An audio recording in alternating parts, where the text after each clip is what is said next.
கீதையில் 3வது சாப்டரில் 33வது ஸ்லோகம்.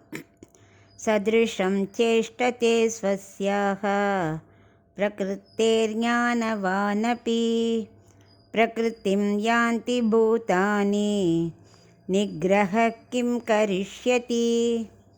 இப்போ இது கூட அர்த்தத்தை பார்க்கலாம். 32வது ஸ்லோகம் வரைக்கும் அவர் கர்மயோகம் தான் பெஸ்ட்டு, கர்மயோகத்தை பற்றிலாம் சொல்லிகிட்டு இருந்தார். இப்போது அர்ஜுனன் இன்னும் அந்த ஞானயோகத்தே இருக்கிறனால ஞானயோகத்தினால எவ்வளோ கஷ்டம் இருக்குன்னு இதுலேருந்து இந்த சாப்டர் முடிகிற வரைக்கும் அதை எக்ஸ்பிளைன் பண்ண போகிறார். அவர் சொல்கிறார், நான் தான் சட்டத்தை ஏற்றினேன் கர்மயோகம் ஞானயோகத்துக்கெல்லாம், பட் நான் பண்ணதுனால ஒருத்தர் ஃபாலோ பண்ண மாட்டா. அவள் அது உணர்ந்து என் சட்டத்தில் நம்பிக்கை வச்சு ஸ்ரத்தையாக பண்ணால் மட்டும்தான் அவளால் எந்த இதையுமே ஃபாலோ பண்ண முடியும். கர்மயோகமோ ஞானயோகமோ நான் சொன்னபடி செய்கிறதுக்கு நம்பிக்கையும் ஸ்ரத்தையும் முதல்ல முக்கியம். நல்ல ஞானம் படித்தவா கூட அனாதிகால வாசனைனால என்ன பண்ணுவாள், தனக்கு எது பழக்கமோ அதுக்கிட்டே தான் போவாள். அவளால் ஃபுல் கான்சன்ட்ரேஷனாக ஞானம் பண்ணுறது ரொம்ப கஷ்டம். ஏன்னா மனசு இருக்கு இல்லையா, அந்த இந்திரியம் எங்கே போகிறதோ அங்கே போகும். இந்திரியத்தை கட்டுப்படுறது எவ்வளோ கஷ்டம் நமக்கு தெரியும். அது என்ன பண்ணும், மனசை தம் பக்கம் இழுக்கும்.